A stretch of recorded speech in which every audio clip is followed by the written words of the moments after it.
Let's check the assignment from page 504 from section 8.1 of Precalculus.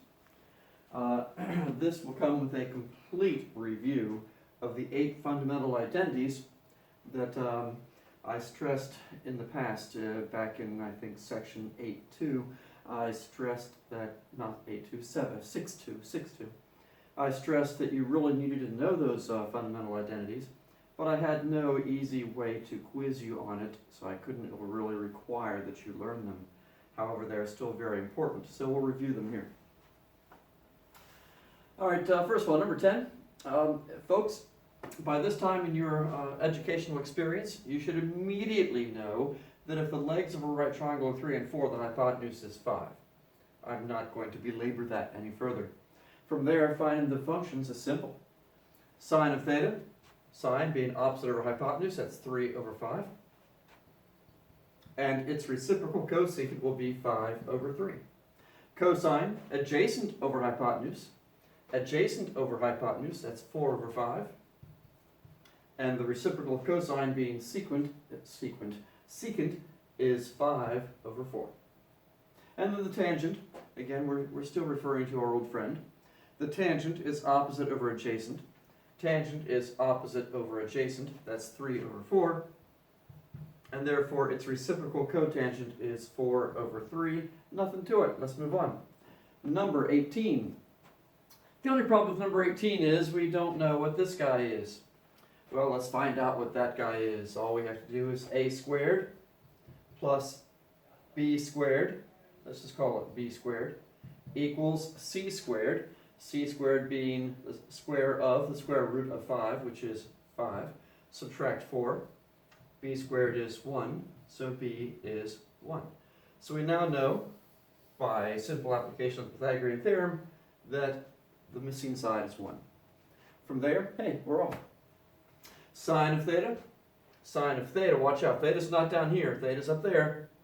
Pay attention, stay awake. Sine of theta being opposite over hypotenuse, that's 1 over square root of 5, but we have to multiply that by square root of 5 over square root of 5, giving us square root of 5 over 5. Square root of 5 over 5. Its reciprocal, the reciprocal of 1 over square root of 5, will be square root of 5 over 1. That was easy. Cosine of theta. Cosine is adjacent over hypotenuse. That's 2 over square root of 5. Multiplying by square root of 5 over square root of 5, we get to square root of 5 over 5. Done. The reciprocal of cosine being secant, we just flip this guy, square root of 5 over 2. Nothing to simplify. Tangent, opposite over adjacent, 1/2. Cotangent, the reciprocal of 1/2, is 2. It's over. We move on. Number 20. This is a simple application of that concept that co-functions of complementary angles are equal. Well, the cofunction of tangent is cotangent. And because 12 and 78 are indeed complementary, they add up to 90. We know that these two guys are equal. Subtract a number from something that it's equal to, and of course you get 0. Cosine of 40 over sine of 50. Well, isn't the sine of 50 the same thing as the cosine of 40?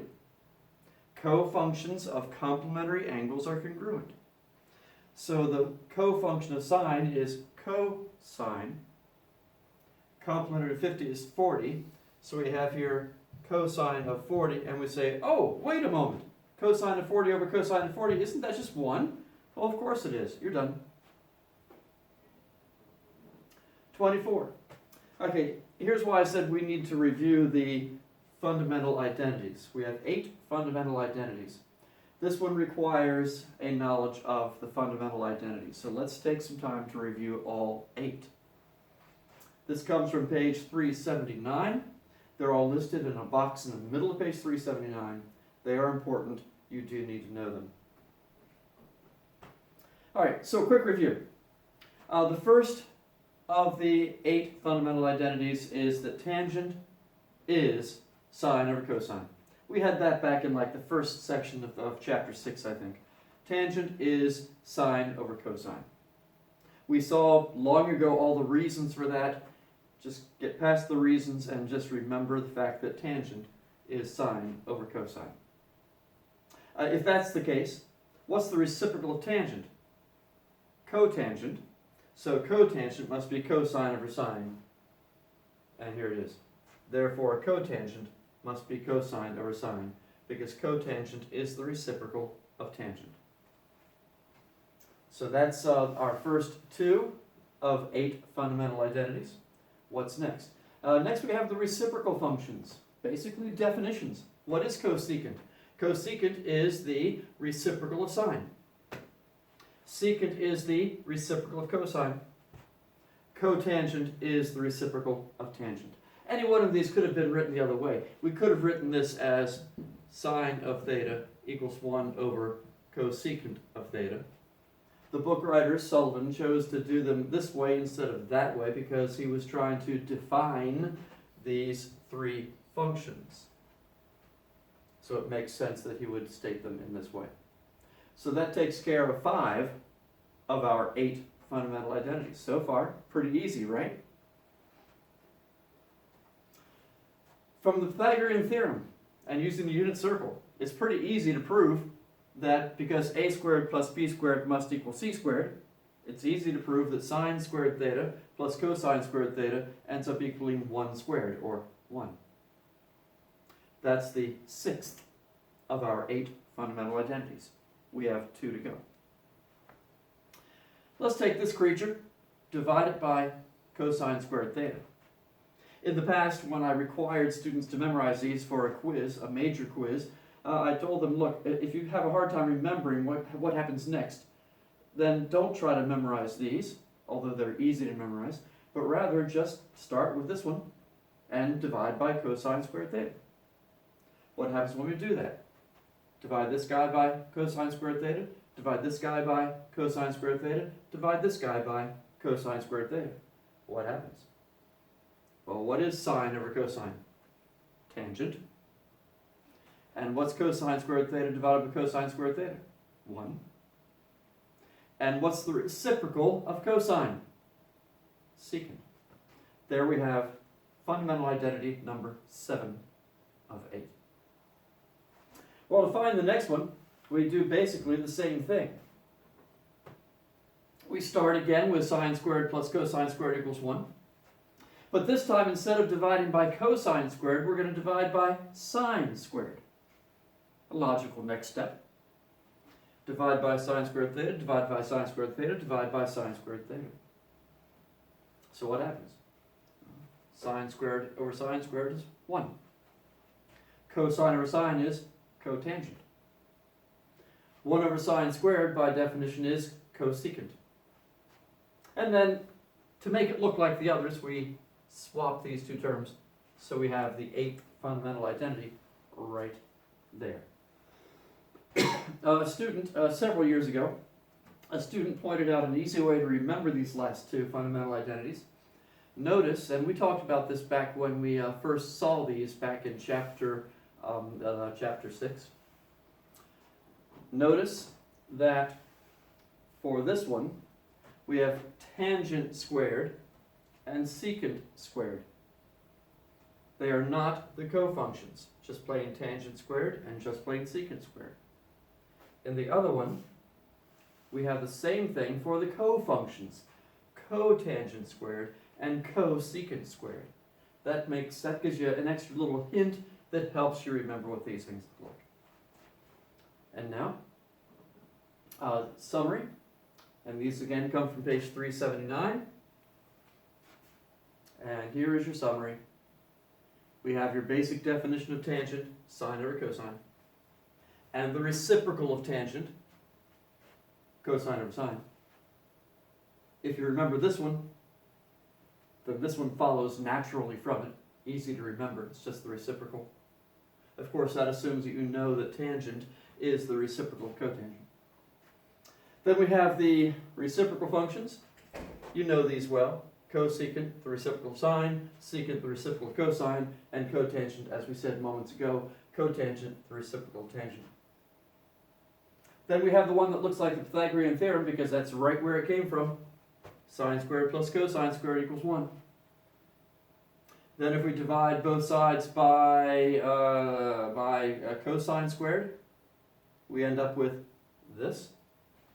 If we divide both sides by sine squared, we end up with this. And if you want to memorize these, which is not a bad idea, then remember, first you get a feel for what they look like, and then to remember the details, you know that the co-functions go together, and the, I'll call them non-co-functions, go together. And that makes it easier to remember, so you don't get the various parts all mixed up. All right, now back to number 24. Yeah, I had not forgotten about 24. In number 24, we have 1 plus tangent squared theta, or 1 plus tangent squared of 5 degrees. You say, oh, wait a minute, didn't we just see something about 1 plus tangent squared theta? Right here. 1 plus tangent squared theta is equal to secant squared. So we change this to secant squared of 5 degrees. Now look what we've got. We have secant and cosecant, co-functions, secant, cosecant, co-functions, complementary angles. Oh, well then this must be equal to this. Therefore, subtract them, you get 0. Congratulations, we move on. 26, what was going on here? What were we doing? I don't remember what we're doing. Oh yes, this is the original problem. Over here we have sine of 50 over sine of 40. You look at that, you stare at it for a while, I don't have any rules about sine over sine. But wait a moment. Isn't sine of 40 the same thing as the cosine of 50? And then what's sine of 50 over cosine of 50? Sine over cosine is tangent. Tangent of 50. Now we have cotangent of 40 minus tangent of 50. These are co-functions, tangent and cotangent. These are complementary angles. Co-functions of complementary angles are equal, so a number minus itself is, once again, our favorite number of the day, 0. We move on. Number 30. Solving a triangle. When you see the words solve the triangle, is that the word they use here? It says solve the triangle. The last 3 words of the instructions for these. So to solve the triangle means to find everything that's not given to you. And let's start with something really easy. Folks, if you're given a triangle like this on the test, and you're told to solve the triangle, if you don't at least get A, then you must be walking in your sleep and your eyes are closed. Because if this angle is 10 and this is 90, obviously the other angle here has to be complementary to it. It's got to be 80. So A is 80. If you don't get that far, you ain't trying. You're asleep at the wheel. So A is 80. Because these guys have to add up to 90. It's that simple. That goes back to either geometry or some middle school class even before geometry. So from there, let's find A. To find A, we again ask ourselves the famous questions. In relation to this angle, what's that side we're looking for, and what's that side that we're given? We're given the opposite, we're looking for the adjacent. We're given the opposite, looking for the adjacent. SOHCAHTOA says we're going to use tangent. So the tangent, I switched to A instead of using B down here. I switched to angle A instead of angle B. Why did I do that? Because I personally like having the variable in the numerator. If I had used tangent of 10, I would have tangent of 10 equals 4 over A. I would rather have A over 4, so I used this guy instead. I used tangent of 80. So tangent of 80 is opposite over adjacent, A over 4. Multiply both sides by 4. A is 4 times the tangent of 80. Pop that into your calculator. 4 times tangent of 80. You get about 22.69. The instructions in the book ask us, actually it was earlier in the actual material in section 8.1, they said that generally speaking, we will be rounding segment lengths to 2 decimal places, and we'll be rounding angles to 1 decimal place. This being the length of a segment, we round to 2 decimal places, we get 22.69. Then to find C, we can either use sine of 10, sine of 10 being opposite over hypotenuse. Sine of 10 is 4 over C, no big deal. Find the sine of 10 and multiply by 4. Or if you wanted to, now that we know what A is, 22.69 approximately, you could use Pythagorean theorem.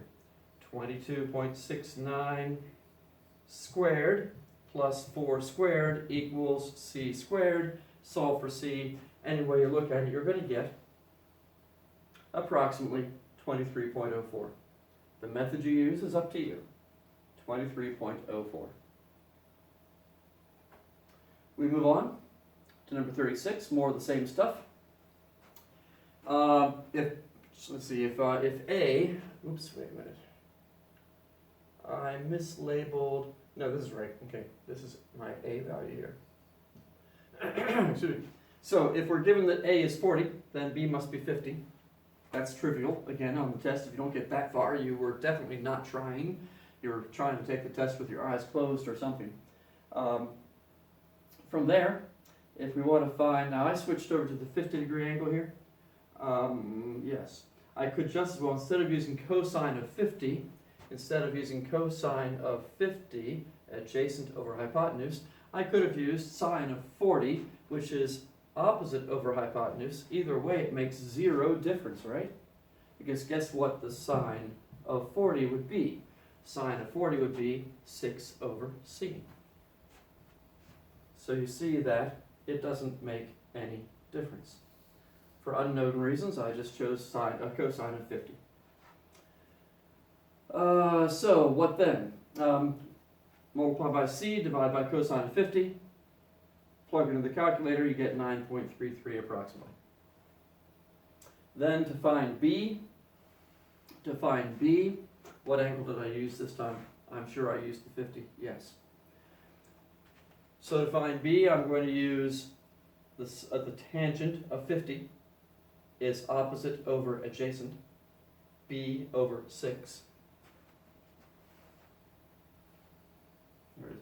Tangent of 50 is B over 6, multiply by 6, plug it in the calculator, you end up with B approximately 7.15. We move on. 42. Hey, more of the same. Oh, no, it's not. Haha. Okay, first of all, finding A. To find A, you can, the easiest way might be just to go ahead and use Pythagorean theorem. In fact, that's not only the easiest way. Why would you do it any other way? We would have 36 minus 16 is A squared. That gives us 20 equals A squared.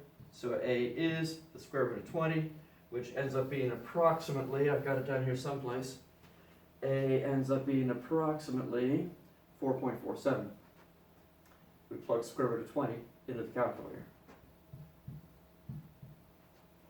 All right, now what about A and B? A little bit trickier this time. We haven't had a whole lot of practice with this.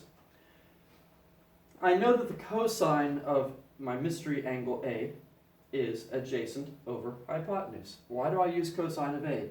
Because I've got the 4, I've got the 6. I look at angle A, I say, what have I got? I've got the adjacent and the hypotenuse. Now, I could have used sine. I could have used sine of B, which would be opposite over hypotenuse, but it makes no difference. I chose cosine of A for no particular good reason. It's equal to adjacent over hypotenuse, 4 over 6, that's 2/3. Hopefully you don't need a calculator for that. You know that 2/3 is about 0.666666666. We'll round it to 0.6667. So the cosine of A is 0.6667. Now I use my calculator backwards. To use it backwards, we use the inverse function. You hit the second key on your calculator, on the TI-83, it's a yellow key. I think it's also yellow on the 84. I don't have an 84 handy. We hit the second key, and then we hit the cosine key. And you'll notice that behind the cosine key is printed cosine inverse. So by hitting the second key, you're not selecting that, you're selecting this. So we put in second cosine, we put in the inverse cosine of 0.6667, hit the equal key, and it tells us the angle was 48.2. So if A is 48.2, subtract that from 90, and we get B is 41.8. Done. And it's all over. All right, moving on to number 50. A simple application. We got this pond here, this lovely blue pond, surrounded by green grass and trees. And we want to know the distance from point A to point B for some reason. But we don't want to get wet walking through the water. So, and we also don't want our tape measure getting wet because tape measures will rust. So we need to find some other way to get the distance from A to C. Well, trigonometry to the rescue. We simply sight along here and then make sure we have 90 degrees there and sight along here. We measure off 100 feet here, mark the spot. We arrange to have a right angle here. There we go. We've practically got it.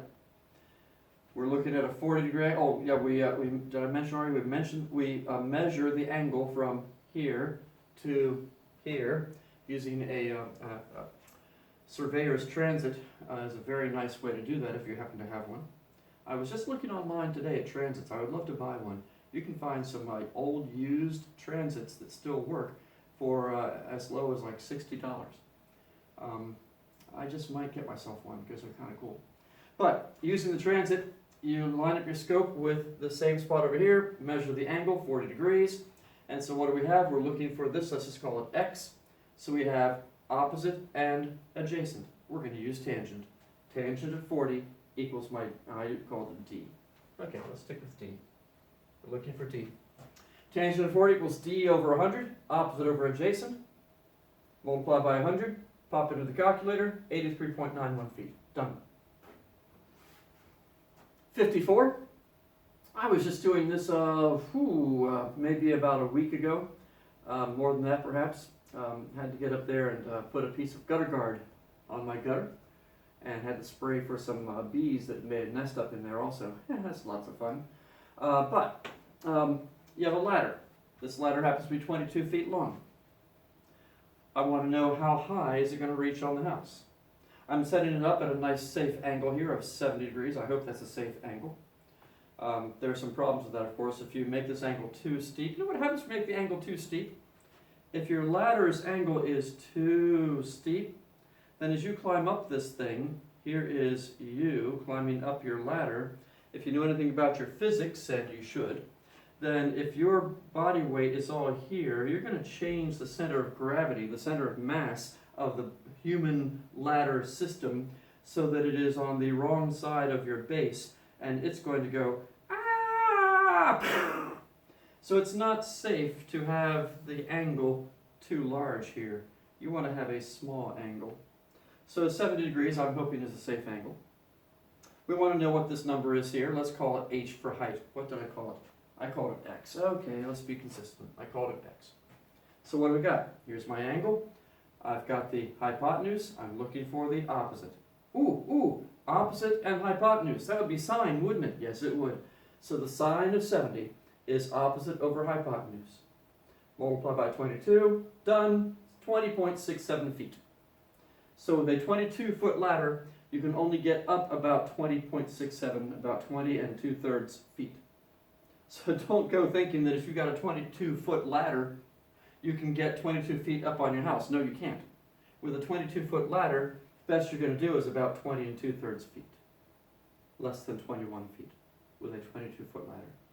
And that's it. We're done. I think we kind of breezed through that pretty quickly because what was this stuff really? It was nothing more than a big grand review of the fundamental identities and the use of SOHCAHTOA. You are now experts, and next time we move on. Oh, there's an assignment. No, that was the assignment. Okay, never mind. Yeah, next time we move on to section 8.2.